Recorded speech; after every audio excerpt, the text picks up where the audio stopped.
जय हिंद भावी अधिकाऱ्यांनो, निरंजन भोयार या यूट्यूब चॅनलवर आपल्या सर्वांचे मनापासून स्वागत आहे।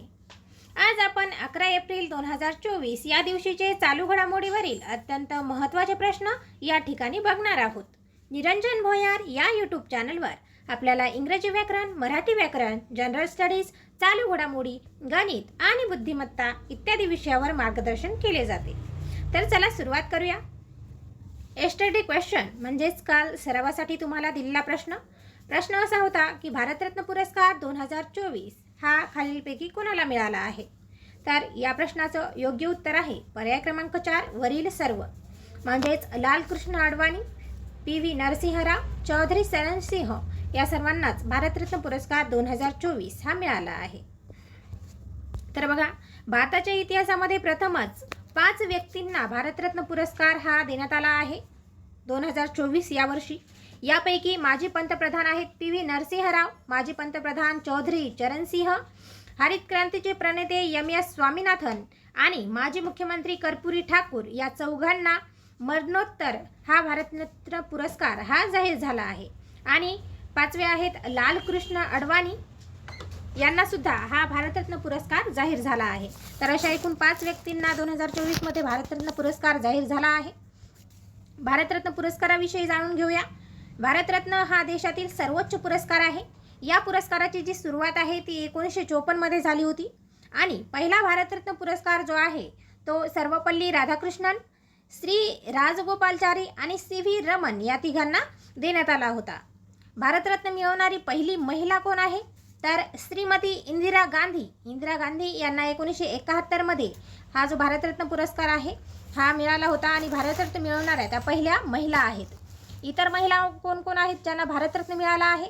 तर मदर तेरेसा यांना 1980 मध्ये भारतरत्न मिळाला, अरुणा असफ अली यांना 1997 मध्ये आणि लता मंगेशकर यांना 2001 मध्ये हा भारतरत्न पुरस्कार मिळालेला आहे। या अगोदर 2019 मध्ये भारतरत्न देण्यात आले होते। प्रणव मुखर्जी, नानाजी देशमुख आणि भूपेन हजारिका या तिघांना हा भारतरत्न पुरस्कार 2019 मध्ये म्हणजेच या अगोदर देण्यात आला आहे। लक्षात। त्यानंतर आजचा प्रश्न क्रमांक 1 बघूया। प्रधानमंत्री आवास योजना या योजनेची सुरुवात शहरी आहे बरं। शहरी आवास योजनेची सुरुवात कधी झाली? तर या प्रश्नाचं योग्य उत्तर आहे पर्याय क्रमांक 1 25 जून 2015 रोजी। 25 जून 2015 रोजी प्रधानमंत्री आवास शहरी योजनेची सुरुवात झाली। तर बघा, 2022 पर्यंत सर्वांसाठी घर या घोषणेनेच या योजनेची सुरुवात करण्यात आली होती। याविषयी सध्या लोकसत्ताला लेख आला आहे की या योजनेची जी गती आहे ती सध्या मंदावली आहे। नागरी भागातील जो अत्यल्प उत्पन्न गट आहे, मध्यम उत्पन्न गट आहे,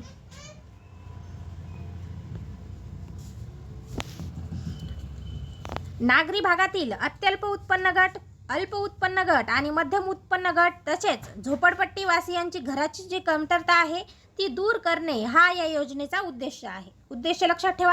अल्प उत्पन्न गट, मध्यम उत्पन्न गट, अत्यल्प उत्पन्न गट तसेच जे झोपडपट्टी वासी आहेत यांची घराची कमतरता दूर करणे हा या योजनेचा उद्देश आहे। 2 कोटी शहरी गरीब कुटुंबांना घर देणे तसेच महिला सशक्तीकरण हा सुद्धा या योजनेचा उद्देश आहे। लक्षात।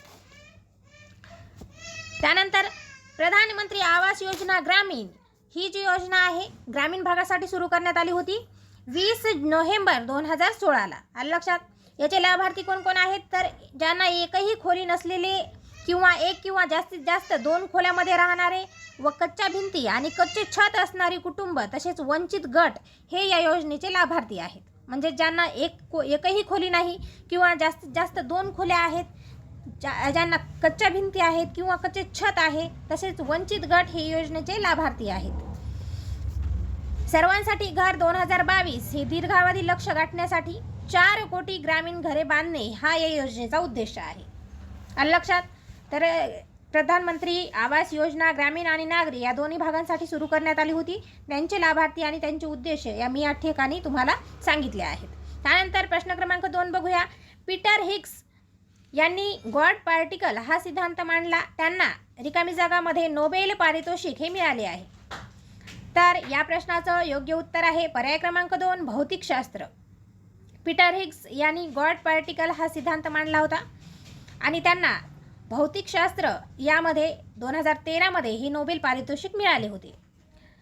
तर कशामुळे चर्चेत आहेत, तर पीटर हिग्स यांचे नुकतेच निधन झालेले आहे 9 एप्रिलला. तर त्यांनी हिग्स बोसॉन हा सिद्धांत मांडला होता. काय आहे हिग्स बोसॉन, तर बिग बँग सिद्धांत जो आहे, पृथ्वी निर्मिती संबंधीचा जो बिग बँग थेअरी आहे, त्यातील जे कण आहेत त्या कणातून कशी पदार्थ निर्मिती झाली त्याविषयीचा हा सिद्धांत आहे. त्यालाच पुढे गॉड पार्टिकल म्हणजेच देवकणाचा सिद्धांत असे सुद्धा म्हटले गेले आणि त्यासाठीच त्यांना 2013 नोबेल पारितोषिक जाहीर झालं होतं. कशामुळे जाहीर झालं, तर जगातील सर्वात महागडा वैज्ञानिक प्रयोग आहे लार्ज हॅड्रॉन कॉलिडर हा जो प्रकल्प आहे, या प्रकल्पाचा उद्देशच हा हिग्स बोसॉनला उलगडणे, म्हणजेच हे हिग्स बोसॉन कसे तयार झाले, त्यापासून कशी पृथ्वीची निर्मिती झाली, हा या प्रयोगाचा उद्देश होता. आणि स्वित्झर्लंडमध्ये 2012 हे जे कण आहेत या कणांचा शोध लागला आणि ते सिद्धांत आहेत असं सिद्ध झालं. त्यामुळेच मग 2013 पीटर हिग्स यांना त्यांच्या ज्या गॉड पार्टिकल सिद्धांत होता त्यासाठी नोबेल पारितोषिक भौतिकशास्त्र या विषयामध्ये देण्यात आलं. आलं लक्षात. त्यानंतर बघू प्रश्न क्रमांक 3, महात्मा फुले यांनी पहिली मुलींची शाळा कधी काढली, तर या प्रश्नाचं योग्य उत्तर आहे पर्याय क्रमांक 4, 3 जुलै 1948 रोजी. महात्मा फुले यांनी 3 जुलै 1948 रोजी मुलींसाठी पहिली शाळा सुरू केली होती.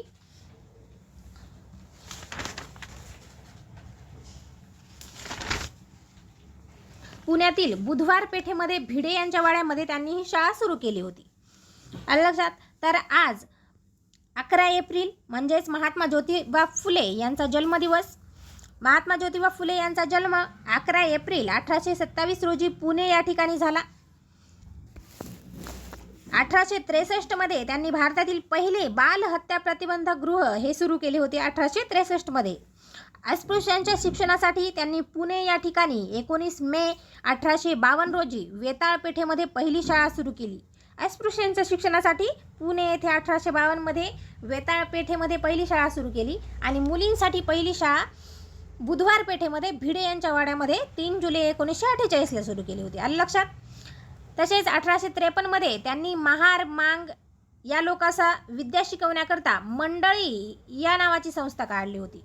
आलं लक्षात. त्यानंतर सत्यशोधक समाजाची स्थापना त्यांनी 24 सप्टेंबर 1873 रोजी पुणे या ठिकाणी केली. सत्यशोधक समाज. 8 मार्च 1860 रोजी त्यांनी पुण्यामध्ये पहिला पुनर्विवाह घडवून आणला होता. तसेच केशवपन पद्धतीला आळा घालण्यासाठी त्यांनी नाभिकांचा संप सुद्धा घडवून आणला होता. MPSCला प्रश्न आलेला आहे की केशवपन पद्धतीला आळा घालण्यासाठी नाभिकांचा संप घडवून आणणारे खालीलपैकी समाज सुधारक कोण, तर ते आहेत महात्मा फुले. त्यांचे लेखन कार्य बघून घेऊ. त्यांनी 1855 तृतीय रत्न हे नाटक लिहिले. त्यानंतर 1868 ब्राह्मणांचे कसब हा ग्रंथ लिहिला. 1869 छत्रपती शिवाजीराजे भोसले यांचा पोवाडा त्यांनी लिहिला. 1873 प्रसिद्ध असा गुलामगिरी हा ग्रंथ अमेरिकेतील गुलामांना त्यांनी अर्पण केला होता. त्यानंतर 1883 अस्पृश्यांची कैफियत हा ग्रंथ लिहिला. 1883 त्यानंतर शेतकऱ्यांचा आसूड यामध्ये शेतकऱ्यांच्या दुःखाला वाचा त्यांनी फोडली. 1885 इशारा हा जातीभेदाविषयी विचार मांडणारा ग्रंथ त्यांनी लिहिला. 1885 सत्सार ग्रंथ लिहिला आणि शेवटचा ग्रंथ त्यांचा 1889 त्यांनी लिहिला, डाव्या हाताने लिहिला होता, तो सार्वजनिक सत्यधर्म हा ग्रंथ हा त्यांचा शेवटचा ग्रंथ जो मानवी मुक्तीचा जाहीरनामा म्हणून ओळखला जातो, हा त्यांचा शेवटचा ग्रंथ आहे. महात्मा फुले यांना 11 मे 1888 रोजी मांडवी मुंबई या ठिकाणी राव बहादूर वडेकरांच्या हस्ते महात्मा ही जी पदवी आहे ही देण्यात आली होती. तर महात्मा फुलेंविषयी सर्व माहिती मी तुम्हाला दिली आहे. याविषयी कोणताही जरी प्रश्न आला तर आपला याविषयीचा प्रश्न जाणार नाही. त्यानंतर प्रश्न क्रमांक 4 बघूया. जॅक स्विगर्ट हा पुरस्कार 2024 कोणाला मिळाला आहे, तर या प्रश्नाचं योग्य उत्तर आहे पर्याय क्रमांक 3 इस्रो. इस्रो म्हणजेच आपली भारतीय अंतराळ संशोधन संस्था आहे, तिला जॅक स्विगर्ट 2024 हा पुरस्कार मिळाला आहे. तर हा जो पुरस्कार आहे हा अमेरिकी अंतराळ संस्था आहे नासा. तर या नासाद्वारे अंतराळ क्षेत्रामध्ये सर्वोच्च कामगिरी करणाऱ्या गटाला किंवा एखाद्या संस्थेला हा पुरस्कार दिला जातो. तर यंदाचा पुरस्कार हा इस्रोच्या चंद्रयान 3ची जी टीम आहे हिला हा पुरस्कार मिळाला आहे. कारण की चंद्राच्या दक्षिण ध्रुवावर पोहोचणारा पहिला देश हा भारत देश ठरला आहे आणि ही कामगिरी चंद्रयान 3 यांनी करून दाखवली आहे. त्यामुळेच त्यांना हा पुरस्कार देण्यात आला आहे. तर इस्रोने 23 ऑगस्ट 2023 रोजी चंद्रयान 3 हे चंद्राच्या दक्षिण ध्रुवावर उतरवले. कधी? 23 ऑगस्ट 2023 रोजी. आणि हे पाठवले कधी होते चंद्रयान 3? तर 14 जुलै 2023 रोजी चंद्रयान 3 हे पाठवण्यात आले होते आणि ते 23 ऑगस्ट 2023 रोजी चंद्राच्या दक्षिण ध्रुवावर उतरले. चंद्राच्या दक्षिण ध्रुवावर पोहोचणारा भारत हा जगातील पहिला देश ठरला आहे. महत्त्वाचं आहे की जगातील पहिला देश ठरला आहे चंद्राच्या दक्षिण ध्रुवावर पोहोचणारा कोणता देश? भारत. चंद्रयान 3चे आहे इथे चंद्रयान 3चे विक्रम लँडर ज्या ठिकाणी उतरले त्या ठिकाणाला शिवशक्ती असे नाव देण्यात आलं आहे. इस्रोविषयी जाणून घेऊया. इस्रो म्हणजेच काय? भारतीय अंतराळ संशोधन संस्था. याची स्थापना कधी झाली? 1969 मध्ये. मुख्यालय आहे बंगळुरू, कर्नाटक या ठिकाणी आणि सध्याचे अध्यक्ष आहेत एस सोमनाथ. हे सध्या चंद्रयान 4 विषयी सध्या यांची बोलणी सुरू आहे चंद्रयान 4 विषयी. त्यानंतर प्रश्न क्रमांक 5 बघूया. WHO ने जागतिक हेपॅटायटिस रिपोर्ट 2024 हा जारी केला आहे. हा रोग कोणत्या कारणाने होतो? तर या प्रश्नाचं योग्य उत्तर आहे पर्याय क्रमांक 4 विषाणू. WHO ने जागतिक हेपॅटायटिस रिपोर्ट 2024 हा जारी केला आहे. हा रोग विषाणूमुळे होतो. हेपॅटायटिस हा जो आहे हा एक विषाणूजन्य रोग आहे. 5 प्रकारचे विषाणू असतात. त्यामध्ये A, B, C, D, E हे 5 प्रकारचे विषाणू आहेत. याचा जो प्रसार आहे हा कसा होतो? तर हेपॅटायटिस A आणि E हे जे आहेत हे पाणी आणि अन्नामार्फत होतात. हेपॅटायटिस A आणि E हे पाणी आणि अन्नामार्फत होतात आणि हेपॅटायटिस B, C, D हे जे आहेत हे रक्तामार्फत किंवा लैंगिक प्रजननाद्वारे पसरले जातात. आलं लक्षात? विषाणूंचा शोध जो आहे तो लुई पाश्चर यांनी लावलेला आहे.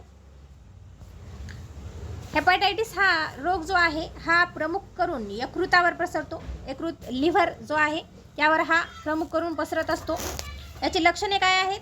तर त्वचा व डोळे पिवळे पडतात, गर्द पिवळी लघवी, मळमळ, भूक मंदावणे, पोटात दुखणे ही या रोगाची लक्षणे आहेत. याच्यावर मग उपचार काय आहे?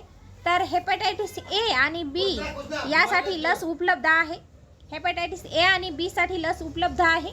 हेपॅटायटिस C आणि E यासाठी लस उपलब्ध नाही. हेपॅटायटिस C आणि E साठी लस उपलब्ध नाही. तर हेपॅटायटिस D ला B ची लस चालते. लक्षात, D ला B ची लस चालते. पिवळा कावीळ कशामुळे होतो? तर हेपॅटायटिस A मुळे पिवळा कावीळ होतो आणि पांढरा कावीळ हा हेपॅटायटिस B मुळे होतो. इतर काही विषाणूजन्य रोग आहेत. ते कोणते? तर कांजण्या, देवी रोग, गोवर, गालफुगी, rubella, polio, rabies, AIDS, corona आणि झिका व्हायरस हे जे आहेत हे सुद्धा विषाणूजन्य रोग आहेत. लक्षात. त्यानंतर नेक्स्ट क्वेश्चन तुमच्या सरावासाठी आहे प्रश्न असा आहे की रिकामी जागापर्यंत भारताचे 0 कार्बन उत्सर्जनाचे ध्येय गाठायचे आहे. तर या प्रश्नाचं योग्य उत्तर तुम्ही कमेंट बॉक्समध्ये टाईप करायचं आहे. आणि व्हिडिओ जर तुम्हाला आवडला तर नक्कीच चॅनलला लाईक करा, शेअर करा आणि सबस्क्राईब करायला मात्र विसरू नका. तर चला भेटूया पुढच्या व्हिडिओ लेक्चरमध्ये. धन्यवाद.